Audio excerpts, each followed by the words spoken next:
आज 8 एप्रिल 2026 ची सकाळ जागतिक राजकारणात मोठ्या युद्धाची लाट शांत करणारी ठरली आहे. गेल्या काही आठवड्यांपासून अमेरिका आणि इराण यांच्यात धुमसत असलेल्या युद्धाच्या आगीत अखेर युद्धविरामाचा गारवा पडलाय. पण या संपूर्ण घडामोडींमध्ये ज्या एका देशाचं नाव सगळ्यात वर आलं आहे तो म्हणजे पाकिस्तान. अमेरिकेचे राष्ट्राध्यक्ष डोनाल्ड ट्रम्प यांनी स्वतः जाहीर केलं की पाकिस्तानचे पंतप्रधान शहबाज शरीफ आणि जनरल असीम मुनीर यांच्याशी झालेल्या सखोल चर्चेनंतर त्यांनी इराणवरील हल्ले 2 आठवड्यांसाठी स्थगित करण्याचा निर्णय घेतलाय. ही बातमी समोर येताच भारतात एका नव्या चर्चेंना उधाण येऊ लागलं. ज्या भारताला आपण विश्वगुरू म्हणतो, ज्या भारताने युक्रेन रशिया युद्धावेळी मध्यस्थीचे प्रयत्न केले होते, असा हा आपला भारत या इराण अमेरिकेच्या युद्धात मध्यस्थीसाठी कुठे कमी पडला? जे पाकिस्तानला जमलं ते भारताला का जमलं नाही? भारताने याआधी कोणकोणत्या युद्धात मध्यस्थी करून युद्ध सोडवली आहेत, याबद्दलची सविस्तर माहिती आपण या व्हिडिओच्या माध्यमातून जाणून घेणार आहोत. नमस्कार, मी प्रथमेश आणि तुम्हाला तर माहिती आहे आपला विषयच भारी. सगळ्यात अगोदर मंडळी, या युद्धाची पार्श्वभूमी पाहिली तर लक्षात येतं की इराणने अमेरिकेच्या ड्रोन्सवर केलेले हल्ले आणि त्यानंतर अमेरिकेने इराणच्या अणुकेंद्रांना टार्गेट केल्यामुळे परिस्थिती हाताबाहेर गेली होती. त्यावेळेस संपूर्ण मिडल ईस्ट आगीच्या विळख्यात होतं. भारतासाठी हा काळ अत्यंत कठीण होता, कारण भारताची 70% अधिक ऊर्जा सुरक्षा या क्षेत्रावर अवलंबून होती. परंतु जेव्हा शांततेची बोलणी सुरू करण्याची वेळ आली तेव्हा अमेरिकेने भारताऐवजी पाकिस्तानच्या मध्यस्थीला पसंती दिली. त्यामागचं मोठं कारण म्हणजे पाकिस्तानने गेल्या 2 वर्षात अत्यंत चतुराईने जोपासलेलं बॅक चॅनल डिप्लोमसीचं जाळं. पाकिस्तानचे इराणशी असलेले भौगोलिक आणि धार्मिक संबंध त्यांनी अशा प्रकारे वापरले की इराणला त्यांच्यावर विश्वास बसला. तर दुसरीकडे अमेरिकेला आपल्या लष्करी तळांची आणि अफगाणिस्तानच्या अनुभवाची गरज लागेल हे ओळखून पाकिस्तानने अमेरिकेशी आपले संबंध पुन्हा एकदा घट्ट करायला सुरुवात केले होते. तर भारताच्या बाबतीत बोलायचं झालं तर भारताचं परराष्ट्र धोरण गेल्या काही काळात झुकलेलं दिसत होतं. भारताने इस्रायल आणि अमेरिकेशी असलेली आपली मैत्री इतकी उघडपणे प्रदर्शित केली की इराणच्या नजरेत भारताची तटस्थ मध्यस्थ ही प्रतिमा पुसली गेली. कोणत्या युद्धात मध्यस्थी करण्यासाठी दोन्ही पक्षांचा तुमच्यावर विश्वास असणं आवश्यक असतं. भारत जेव्हा इराणमधील चाबार बंदरांबद्दल बोलत होता तेव्हाच दुसरीकडे इस्रायलच्या लष्करी धोरणांचं समर्थन करतानाही दिसत होता. ही जी दुहेरी चाल होती ती या मोठ्या संकटात भारताच्या अंगाशी येताना दिसली. त्यामुळे इराणला असं वाटलं की भारत अमेरिकेच्या दबावाखाली काम करत आहे. या उलट गरीब पाकिस्तानने स्वतःची प्रतिमा अशी निर्माण केली की ते मुस्लिम देशांचं नेतृत्व करू शकतात आणि अमेरिकेचे धोरणात्मक भागीदारही राहू शकतात. या राजकारणात भारत कुठे कमी पडला याचा विचार करताना स्ट्रॅटेजिक ऑटोनॉमी किंवा धोरणात्मक प्रश्नांचा मुद्दा समोर येतो. रशिया युक्रेन युद्धाच्या वेळी भारताने जी ठाम भूमिका घेतली होती ती इराणच्या बाबतीत का घेता आली नाही?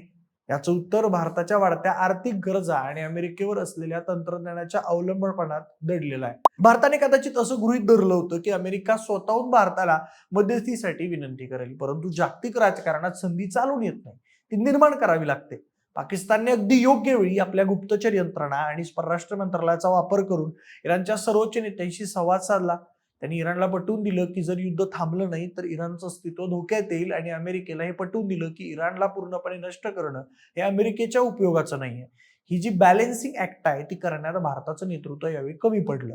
दुसरी महत्वाची गोष्ट म्हणजे भारताची शेजारी प्रथम ही नीती केवळ कागदावरच राहिली की काय अशी शंका येते. पाकिस्तानने आपल्या भौगोलिक स्थानाचा फायदा घेत स्वतःला एक ब्रिज किंवा पूल म्हणून सादर केलं. भारताने जर इराणशी आपले संबंध केवळ व्यापारी न ठेवता अधिक धोरणात्मक ठेवले असते तर आज चित्र वेगळं असतं.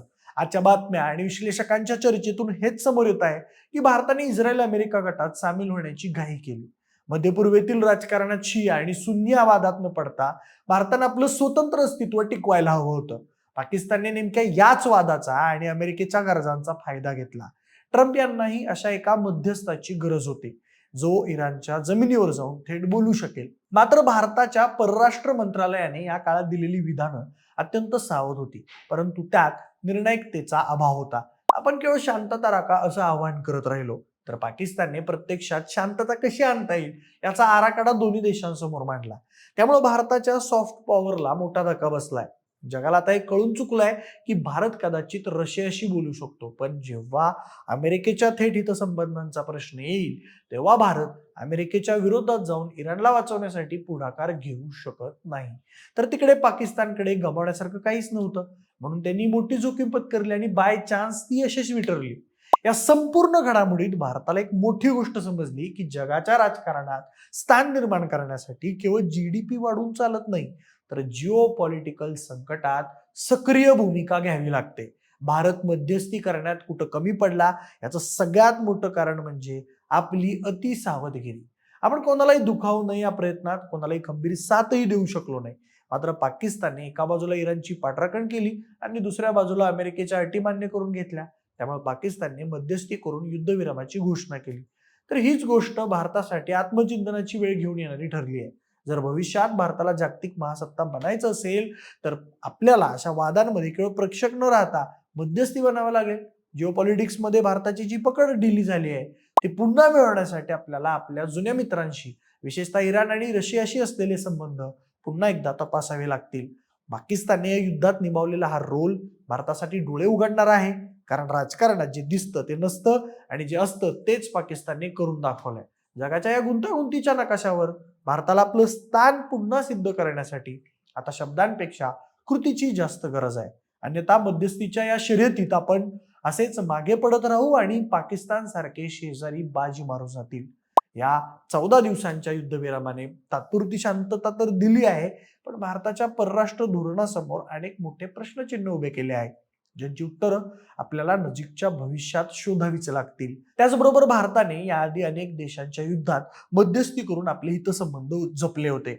भारतानं स्वातंत्र्यानंतर लगेचच 1950 मध्ये कोरियन युद्धावेळी जगाला तिसऱ्या महायुद्धाच्या खाईतून बाहेर काढलं होतं, जिथं कैद्यांच्या अदलाबदलीचा भारताचा प्रस्ताव मान्य झाला आणि रशिया अमेरिका या दोन्ही महासत्तांना भारताचं ऐकावं लागलं होतं.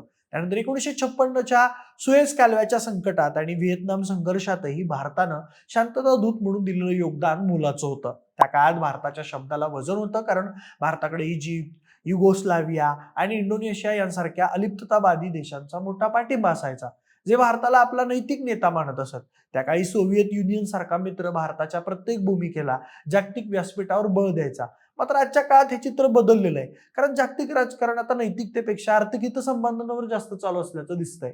आज भारत जागतिक अर्थव्यवस्था बनण्याच्या शर्यतीत इतका पुढे गेला आहे की आपण अमेरिका आणि इस्रायलच्या गटात अधिक झुकलो आहोत, ज्यामुळे इराण सारख्या जुन्या मित्रांचा भारतावरचा तो विश्वास कमी झालाय.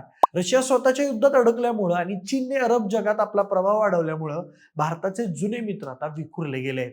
आज पाकिस्तानने केलेली मध्यस्थी ही भारताच्या याच सावध धोरणामुळे निर्माण झालेल्या पोकळीचा फायदा आहे, जिथे आपण कोणालाही न दुखावण्यासाठी शांत राहिलो आणि संधी गमावली.